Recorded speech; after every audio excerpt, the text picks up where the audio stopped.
Når politiet står klar, så er det LSPDFR. Når The YouTube Gaming er klar til at gå i sving. Når politiet står klar, så er det LSPDFR.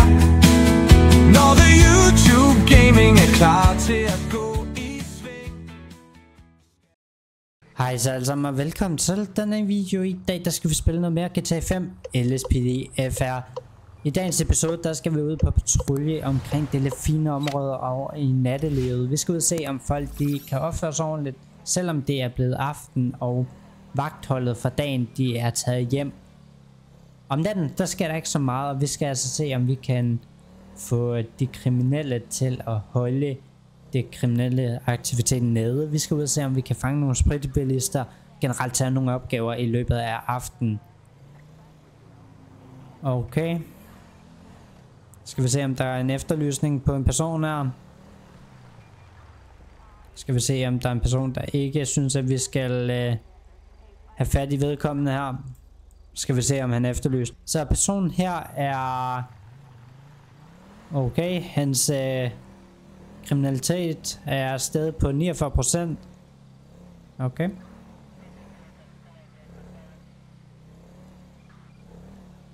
Okay. Vi skal hente en person til fodretten. Så nu skal vi se.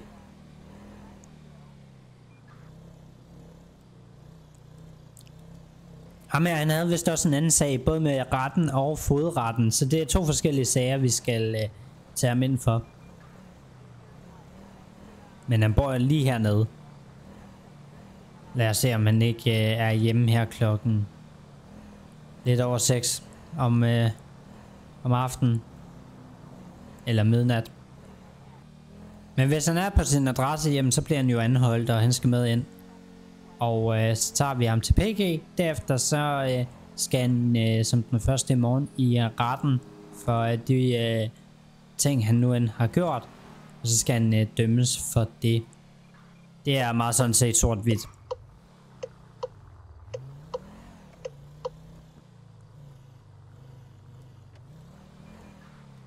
Godt nok. Hey, Bravo 10 80. Vi tager kontakt, og I hører nærmere. Bravo 10 80 skift. Godt nok. Skal vi se. Ej, det er ham der er hernede. Skal vi lige have en lygte med. Ej, det er politiet. Ej, pænt goddag. Er det dig der er skal vi lige se Antonio, du er anholdt, ikke også? Sådan kan vi også gøre det. Godt, du er anholdt, ikke også, Antonio? Du skal med os. Attention all units. Copy, suspect down. I'll stage EMS near your location. Seriøst? In Vinewood Hills. Status check. Dispatch, scene is code 4. Copy, all units were code 4 on scene. Okay, det bliver ikke så godt på dit CV, kollega, det der. Hey, TPT, Bravo 10 80. Vi har med nu kontakt efter fundet strøm, og vi kan ikke få gang i ham. Og I må gerne referere en ambulance. Bravo 10 80 skift. Godt. Kollega, du er simpelthen, altså. Det er herinde. Det er her. Han ligger derinde, og han er ukontaktbar, så vi må lige se om I kan tage ham med, og så få, ja, i hvert fald få gang i ham.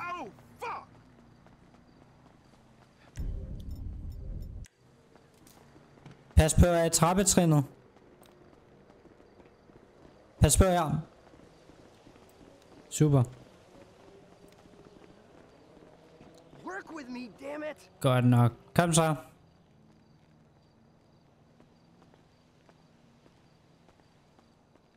Det er lige før vi skulle indberette dig. Bravo 1080. Ambulancen fremme. Der er ingen kontakt. En person med os. Bravo 1080 skift. Det der, det var virkelig ikke smart, det der. A caller is reporting their neighbors are arguing loudly. Location marked on your GPS. Godt, skal vi lige se, om han har et eller andet. En pung eller et eller andet til pårørende. Okay, han havde også en pistol på sig. Okay, det kan argumentere for, hvorfor at han fik strøm, men han er jo sådan set død, så han er bortgået. Hej, han ligger derinde.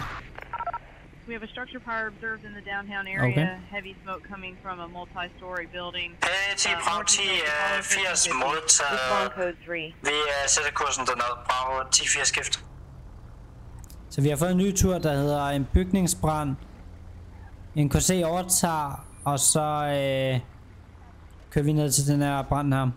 Så skal vi se, om vi ikke kan komme derned. Og lige hurtigt hjælpe vores brandfolk dernede. Og grunden til, at vi bliver sendt ned til sådan en tur her, jamen det er, fordi vi skal optage politirapport i forhold til, at der kan ligge en kriminel handling bag. Og det er det jo højst sandsynligt, når det er, at det er noget toiletpapir, lyder det til, fra vagtcentralen, der skulle være brand i. Så er det vigtigt, at vi kommer frem. Også selvom det bare er en brand i noget toiletpapir.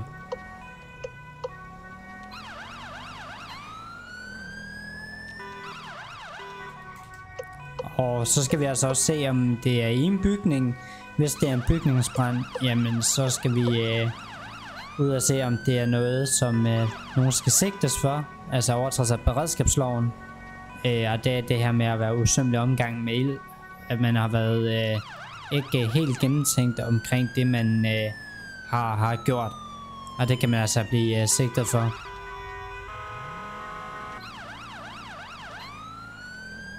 P10 Bravo 10 80. Vi er ved at være fremme, og er brandredning frem på stedet. Bravo 10 80 skift. Så vi skynder os lige dernede.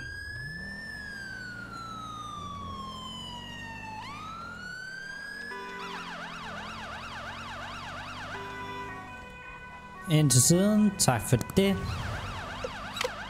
Og venstre fri.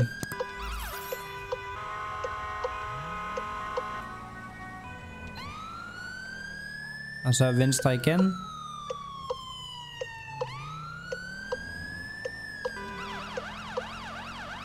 Og så det til højre her. Hold da op, der er godt nok brand i den. Hold da op. Det kan jeg da godt se. 10 Bravo 10 80. Vi er frem på stedet. Brandvæsenet er ikke kommet frem, men der er kraftig brand. Bravo 10 85. Bravo 10 80 skift. Hold da op, mand. Skal vi se, har vi noget, vi kan gøre om? Godt nok. Skal vi se, om vi kan gøre noget? Ja, det er ikke så meget effekt, og så står der også en propan-tank der. Shit, mand. Det skal vi lige... P10 Bravo 10 80 situationsmelding. Der er en gastank ved siden af, så der er fare for eksplosion. Vi udvider lige afspændingsområdet. Bravo 10 80 skift. Ser om hvornår de kommer. Jeg vil ikke nær det der. Så lad os lige få taget nogle billeder uden at være i fareområdet. Godt nok.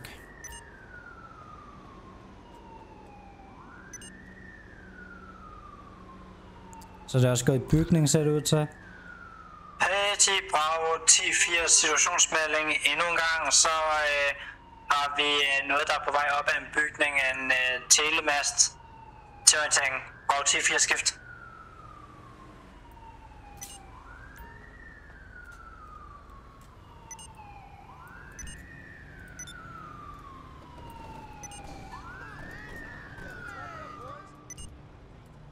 Så er den der brandredning fremme. P10 Bravo 10 80 brandredning frem på stedet. De tager sig af den der propan-tank, gastank, lignende container, og de slukker branden. Bravo 10 80. Okay, vi har fundet en røggranat. Okay, der er mange sjove genstande. P10 Bravo 10 80. Vi har fundet nogle genstande, der kunne have gjort, at det her kunne gået rigtig, rigtig galt. I må gerne lige rekvirere Lima. Bravo 10 80. Godt nok. Godt. Jamen så afventer vi lige patruljen, altså vores sensorsleder. Så må de lige vurdere, hvad det kunne være. P10 Bravo 10 80. Brand og redning er rykket fra stedet, og de er færdige og lettet. Bravo 10 80. Okay, der er også en granat her. Spændende. Ja, det er det virkelig ikke. Godt. Ej. Hvad er det? Vi har fundet nogle granater og en røggranat. Yderligere så har vi fundet nogle... ja, noget benzin, eller i hvert fald en gastank, ikke også? Jeg vil lige ringe til jer og høre omkring, om vi skulle have fat i vagtcentralen, eller hvad vi gør her. Men jeg tænker i hvert fald, at vi har fået samlet beviserne, og så skal vi bare komme ind på PG og skrive den. Okay, men alting var i hvert fald herover, op omkring containeren. Det er i hvert fald det, der gør, at vi lige kommer ned, ikke? Så er det bare det, vi gør? Super. P10 Bravo 1080, vi er lettet forstået, og vi går videre på gaden. Kommer lige ind og skriver sagen, og alt roligt. Bravo 1080. Så nu, der kører vi op, og så får vi indleveret de her ting her til en KC. Og så skal de altså finde ud af, hvem der har haft de her genstande i deres besiddelse. Og så kører vi ud og anholder dem, hvis det er os, der får opgaven til det. Er det dig, der har ringet angående en brand, du har set? Ja, det er dig, okay. Du så en person mistænkelig, okay. Fint. Jamen, det er da meget godt. Okay. Lige efter branden startede, eller hvad? Okay, en mand på 50. Okay, du har et billede af ham. Okay.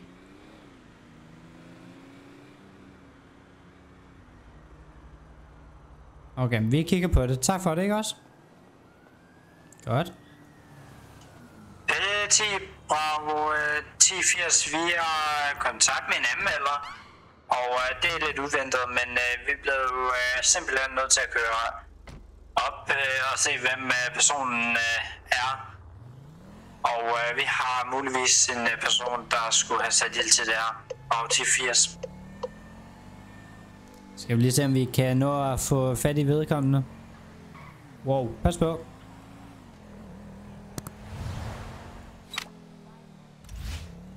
Skal vi se, om vi lige kan nå at få fingrene i ham. Det er ham der. Det er det. Ui. P10 Bravo 1080, vi har kontakt, og vedkommende stikker af forstået. Bravo 1080. Come on.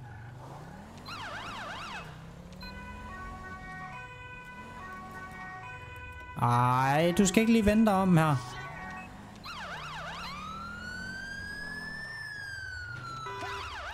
Du ramte ikke patruljevognen. Nu må du lige. Kom her. Det var godt. Op med dig. P10 Bravo 1080, en anhold for brandstiftelse, i hvert fald udpeget. Bravo 1080. Godt for ham der med. Godt så. Du er anholdt, ikke også? Jeg skal lige finde ud af, hvem du er. Hvorfor løber du? Attention all units. 1041 detained 0945. Okay. Godt, ja. Har du noget, vi kan stikke os på? Okay. Godt nok. Godt, kollega, du visiterer ham, og så kører vi ham ind på PG. Der er ikke så langt. P10 Bravo 1080, vi har muligvis den anholdte. Vi har fundet noget forsendt stof på personen, og vi har fundet en flaske med noget væske i. Bravo 1080.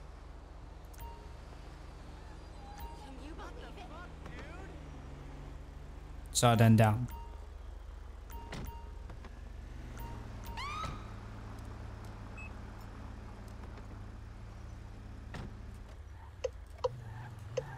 Godt nok. Du er anholdt, ikke også? Så kan vi aflevere vores genstand til en KC, når vi alligevel er på vej på PG. Så kan de komme og afhente dem.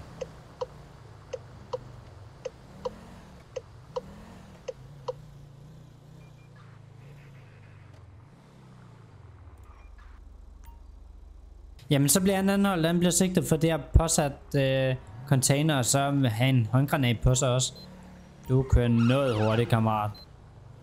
Jeg havde en eller anden også på fornemmelsen af, at vi skulle snakke med ham alligevel, så han gør sig lige opmærksom lidt ekstra på sig selv. Godt, men den anden bliver sigtet og anholdt, og så er vi sådan set færdige med ham. Så skal han bare videre sagsbehandles. Hej, pænt goddag, det er politiet, har du kørekort? Grunden til, at vi bringer dig til standsning i dag, det er fordi, at vi bare gerne lige vil tjekke, hvem du er, ikke også? Om du har kørekort og sådan noget. Har du indtaget noget alkohol? Okay. Hvem er du egner køretøjet? Okay, det er din mors, du låner. Vi tager lige en alkotest en gang. Pust.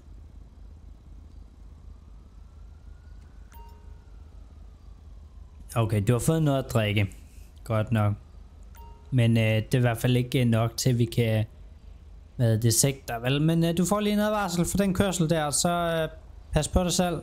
Fortsat god aften, ikke?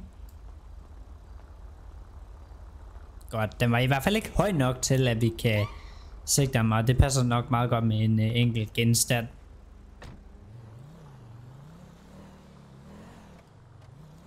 Han skal i hvert fald bare køre ordentligt. Det er sådan set det eneste, der lige er.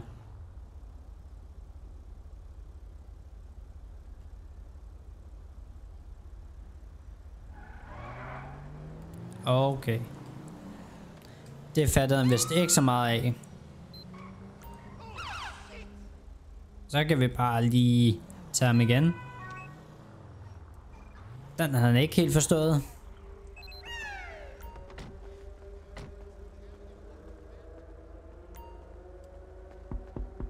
Godt her. Rul lige ned for mig. Du havde ikke helt forstået det der. Du ved godt, du fik en advarsel, ikke også? Så hvad du har gang i lige efter? Okay, nej, jeg vil ikke passe mig selv. Hvad hedder det? Hvis du gør det igen, ikke også? Så bliver du sigtet. Er det forstået? Godt. Fortsat god dag, ikke også? Utroligt.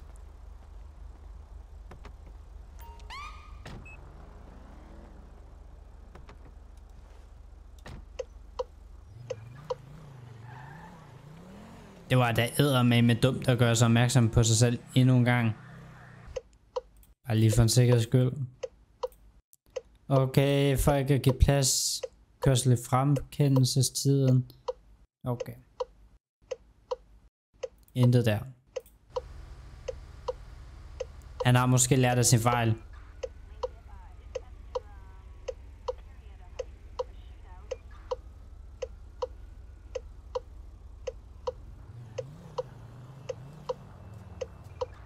Skal vi bare se, om man har fået noget at drikke i dag.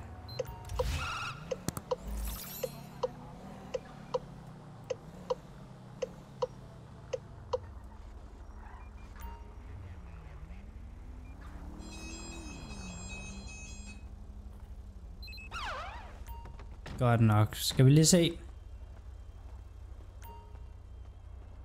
Ej, det er politiet. Kan du lige rulle ned for mig en gang? Har du noget at drikke? Eller har du fået noget at drikke i dag, hedder det? Okay, du har fået noget at drikke i dag. Du har fået set vin. Hvad med ejeren af køretøjet? Det er dig. Super. Vi tager lige en alkotest. Pust. Tak. Okay, det passer også meget godt. Du kører ikke uforsvarligt. Jeg skulle bare lige vide, om du har fået noget at drikke, ikke også? Så du må have en fortsat rigtig god dag. God aften, ikke? Så det er meget, meget stille og rolige kontroller, vi har med at gøre i her til aften. Og vedkommende har noget ulovligt lys. Og kan vi lige tage ham, der kører oppe, og så kører til højre.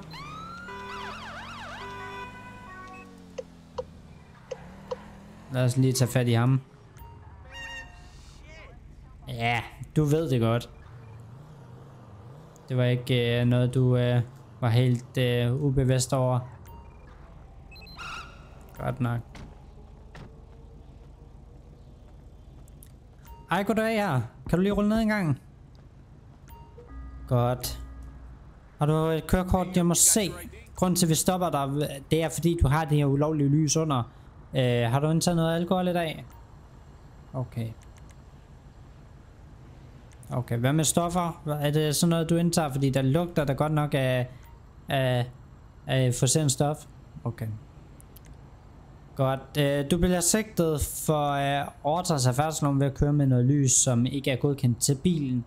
Og så skal jeg høre, om du kan kende det. Okay. Jeg skal lige teste dig for noget alkohol. Har du fået noget der? Det kan jeg ikke huske, om du svarede ja eller nej til. Okay, det ser du nej til. Fint. Vi tager lige en test, ikke også? Du skal puste lang, jævn pust, ikke også? Så nu tager du lige testen igen. Pust, pust, pust, pust, pust.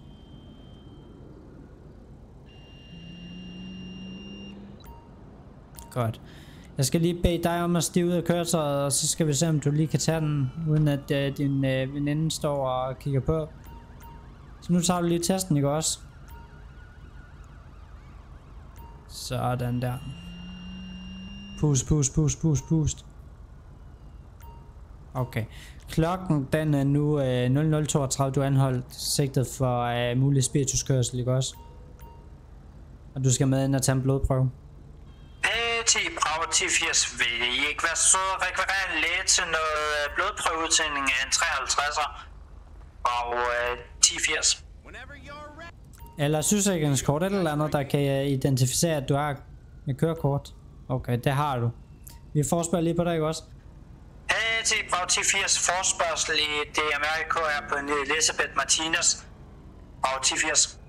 Okay. Jamen ved du hvad, jamen du må ikke føre køretøjet længere end til din bopæl eller til et autoværksted, der kan fjerne det der. Det nemmeste er jo nok at køre hjem til din bopæl.